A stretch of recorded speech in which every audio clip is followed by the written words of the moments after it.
Hai, ketemu lagi dengan saya, Merdi RL Sialagan. Dengan topik kita kali ini adalah mencegah bullying atau perundungan. Tujuan layanan adalah agar peserta didik dapat membedakan bullying fisik, psikis, ataupun verbal.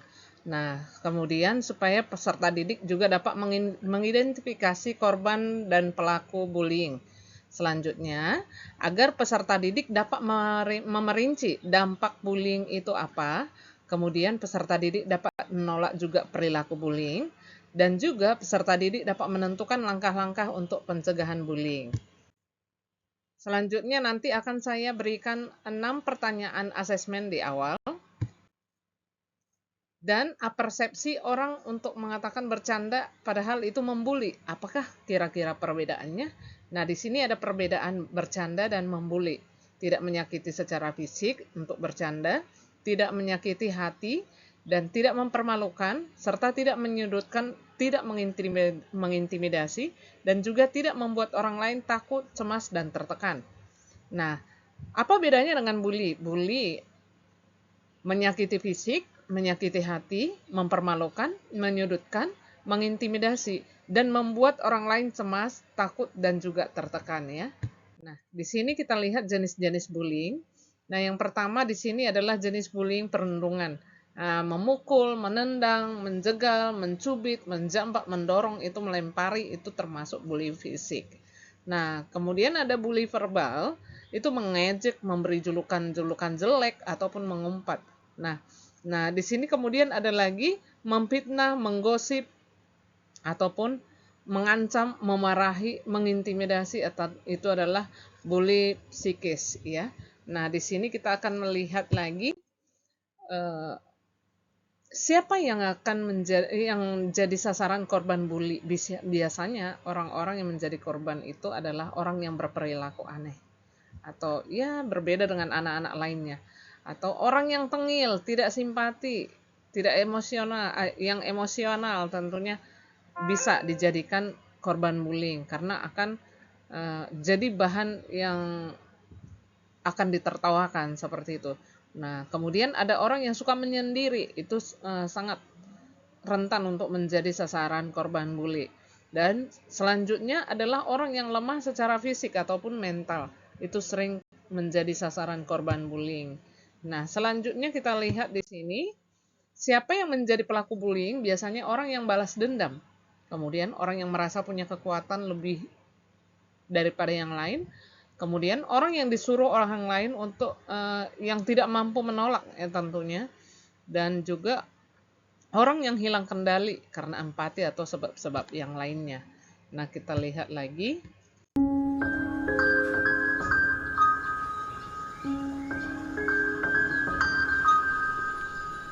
Aku Rino, anak kelas 3 SMA. Setiap hari aku merasa enggan untuk berangkat sekolah. Teman-teman di sekolahku selalu merundung diriku, memanggil dengan sebutan Satria Bodoh Hitam, karena badanku keras dan kulitku hitam. Mereka selalu menghinaku dengan kata anak yang bodoh, hitam, dan miskin. Terkadang aku tidak peduli perundungan dari mereka, hanya aku selalu berpikir apa yang salah dariku.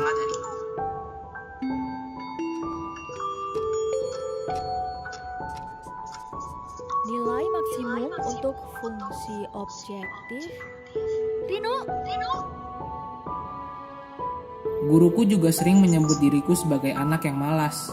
Tapi dia tidak tahu kenapa aku bisa jadi seperti ini di sekolah.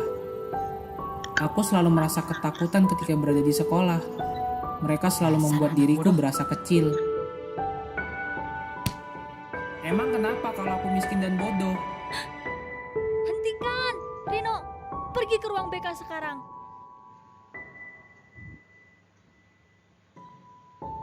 Kamu kenapa, Rino? Ibu sering melihatmu melamun di kelas. Dulu, aku adalah anak yang selalu riang dan aktif. Orang tuaku selalu mensupport apa yang aku lakukan di sekolah maupun di luar sekolah. Tetapi setiap aku di sekolah, aku selalu mendapat perundungan dari teman-temanku. Seperti inilah yang aku dapatkan dari teman-temanku setiap hari. Mereka semualah yang menjadikan aku seperti ini, menjadi anak yang bandel dan malas.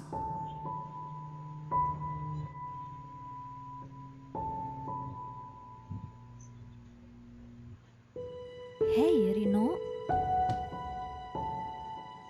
Iya, Bu. Tidak ada teman yang ingin bermain denganku. Semua melihatku sebagai anak yang bodoh atau miskin. Sekolah selalu menjadi penjara buat diriku.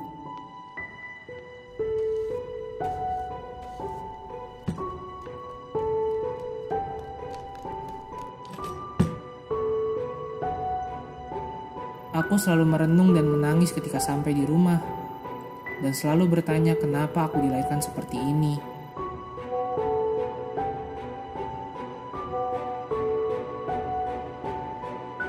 Di sosial media pun, mereka menghinaku sebagai anak yang tidak mampu. Hidupku sungguh tidak berguna. Mereka semua tidak mengerti apa yang aku rasakan.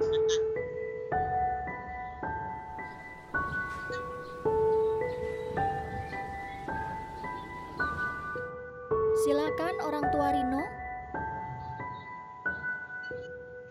Mohon maaf, anak ibu tidak naik kelas. Stop perundungan dan kekerasan di sekolah yang dapat mengakibatkan gangguan mental pada seseorang.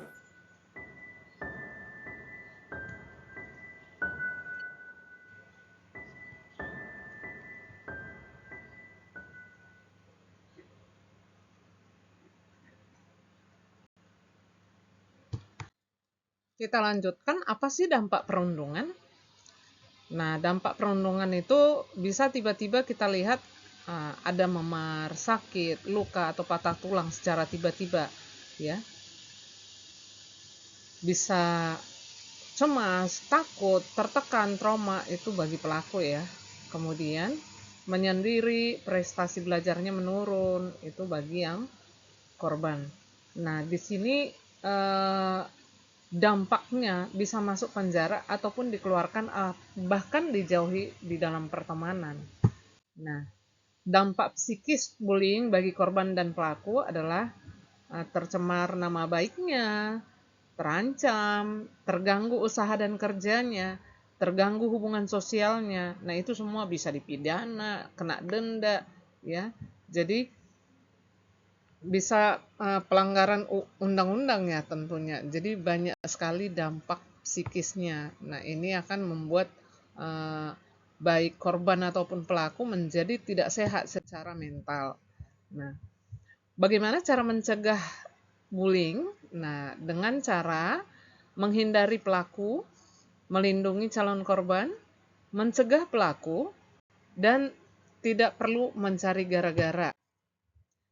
Nah, di sini nanti ada beberapa kuis akan saya berikan kepada peserta didik.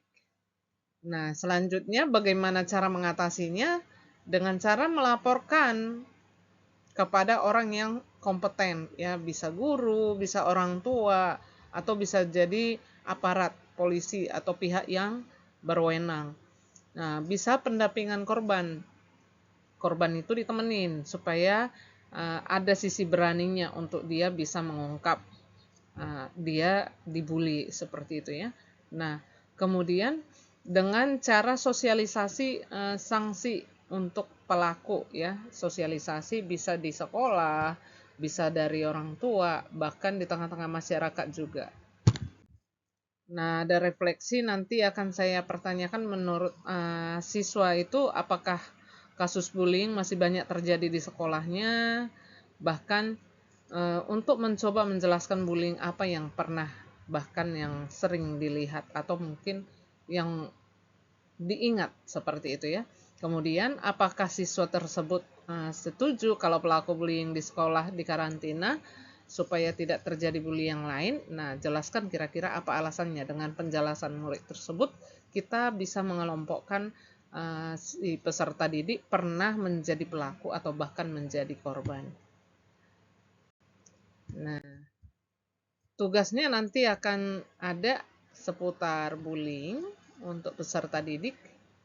Ya, jadi membuat poster ataupun membuat tugas di dalam sosial media masing-masing untuk aktif dalam pencegahan bullying. Nah, di sini kesimpulan dan implikasinya kita tarik sebagai kesimpulan, bullying apapun wujudnya itu tentunya merugikan orang lain. Dan jangan menggunakan alasan bercanda untuk membuli orang lain. Kita perlu peduli juga terhadap sesama untuk mengurangi kasus bullying. Nah, sebagai implikasinya, remaja perlu ikut aktif dalam mencegah dan mengatasi masalah bullying, baik itu secara online ataupun secara offline. Oke, itu saja video kita kali ini. Terima kasih untuk tidak terlibat dalam bullying. Oke, terlibatlah sebagai pahlawan untuk korban bullying.